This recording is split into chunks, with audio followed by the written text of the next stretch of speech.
অনেকেই প্রচার করেছে যে আমরা একটা বৈঠকে গিয়েছি বা আমরা সংলাপে গিয়েছি, কিন্তু আমরা বারবার করে স্পষ্ট করেছি সেটি সংলাপ ছিল না, সেটি কোনো বৈঠক ছিল না, বরং সেটি সংলাপ এবং সরকারের সাথে বৈঠকের যে দরজাটি বন্ধ হয়ে গিয়েছে। আমরা যেহেতু ইন্টারনেট বা ডিজিটাল ক্র্যাকডাউনের মধ্য দিয়ে যেহেতু আমাদের বার্তাটি আমরা পৌঁছাতে পারছি না আমাদের সমন্বয়কদের কাছে, তার জন্য আমরা আমাদের দাবিটিকে জানানোর জন্য আমরা সেখানে দাবিটি জাস্ট পেশ করতে গিয়েছি। কোনো ধরনের সংলাপ ছিল না, কোনো ধরনের সমালোচনা ছিল না। পুনরাবৃত্তি করছি, যারা শহীদ হয়েছে, শহীদের রক্ত মারিয়ে আমরা কখনোই কোনো সংলাপ বা কোনো বৈঠকে আমরা যেতে পারি না এবং যাওয়া হয়নি। কিন্তু আমরা দেখেছি বিভিন্ন গণমাধ্যম যেটি করেছে সেটাকে সংলাপ বলেছে, সেটাকে বৈঠক বলেছে। বৈঠক বলে আমাদের সমন্বয়কদের মধ্যে একটি বিভ্রান্ত সৃষ্টি করেছে এবং আমাদের মনোবল ভেঙে দেওয়ার চেষ্টা করা হয়েছে, আমাদের মধ্যে একটি বিভাজন তৈরি করার চেষ্টা করেছে, যেটা আমরা আপনাদের পেশাদারিত্বের জায়গা থেকে আপনারা সবসময় আমাদেরকে সহযোগিতা করেছেন। আমরা বিশ্বাস করি আপনারা আমাদেরকে শেষ পর্যন্ত সহযোগিতা করবেন, অর্থাৎ আমাদের যে বক্তব্য রয়েছে সেটিকে অভিন্নভাবে প্রচার করবেন, কখনো আংশিক বা খণ্ডিতভাবে প্রচার করে জনগণের মধ্যে বিভ্রান্তি সৃষ্টি না করার জন্য আপনাদের অনুরোধ করছি।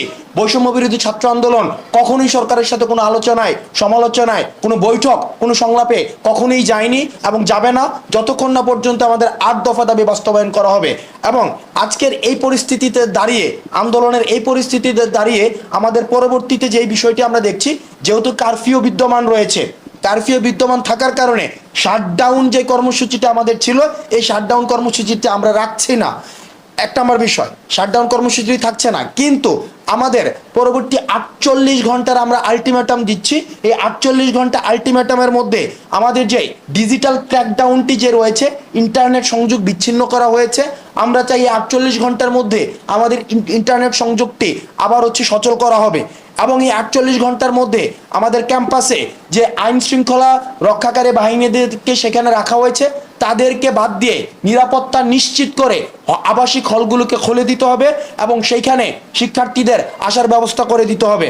এবং তৃতীয়ত যে দাবিটা সেটা আমাদের সমন্বয়কদের মধ্যে নিরাপত্তা ঝুঁকি রয়েছে। আমরা ফোন বন্ধ করে বিভিন্ন জায়গায় এখন থাকতে হচ্ছে, আমরা আমাদের লোকেশনকে আমরা ডিসক্লোজ করতে পারছি না। আমরা দেখি যে আমাদের সমন্বয়কদের মধ্যে নাহিদকে কিভাবে নির্যাতন করা হয়েছে, সেটি একটা আন্দোলনকে প্রশ্নবিদ্ধ করার জন্য একটি উদাহরণ হিসেবে থাকবে এবং আমাদের মধ্যে ভীতির সঞ্চার করে রেখেছে। সুতরাং সমন্বয়কদের নিরাপত্তা নিঃশর্তভাবে নিশ্চিত করার 48 ঘন্টার মধ্যে ঘোষণা আসতে হবে। এবং আমরা যেহেতু আমরা শাটডাউন তুলে নিচ্ছি, সুতরাং আমরা সরকারের কাছে আমরা আহ্বান জানাবো এই 48 ঘন্টার মধ্যে কারফিউ যেটি রয়েছে সেই কারফিউটিকে তুলে দিয়ে স্বাভাবিক জনজীবনকে নিশ্চিত করতে হবে এবং সেটির জন্য আমরা 48 ঘন্টার মধ্যে 48 ঘন্টার আলটিমেটাম দিচ্ছি। আমরা আপনাদের কাছে অনুরোধ করছি আমাদের কোনো বক্তব্য খণ্ডিত বা আংশিক প্রচার করে আমাদের জনগণের মধ্যে বিভ্রান্তি করবেন না। আজকেও আমরা বলেছি হাইকোর্টের রায় নিয়ে আমাদের কোনো মন্তব্য নেই, কিন্তু আমরা দেখেছি বিভিন্ন গণমাধ্যমে এখানে উপস্থিত রয়েছেন, তারা এইভাবে প্রচার করেছে, আমরা নাকি স্বাগত জানিয়েছি, যেটা আমাদেরকে আহত করে, যেটা আমাদেরকে বিভ্রান্ত করে, আমরা স্বাগত জানাইনি। সুতরাং আপনাদের যদি সুযোগ থাকে যে সংলাপের প্রসঙ্গটি এসেছে, যে আলোচনার প্রসঙ্গটি এসেছে, সেটি আপনারা আপনাদের জায়গা থেকে স্পষ্ট করে দিবেন। সেটি সংলাপ ছিল না, সেটি ছিল আমরা শুধুমাত্র দাবি পেশ করতে গিয়েছিলাম, যেহেতু আমাদের প্রেস কনফারেন্সের তখন কোনো সুযোগ ছিল না। সবাইকে ধন্যবাদ।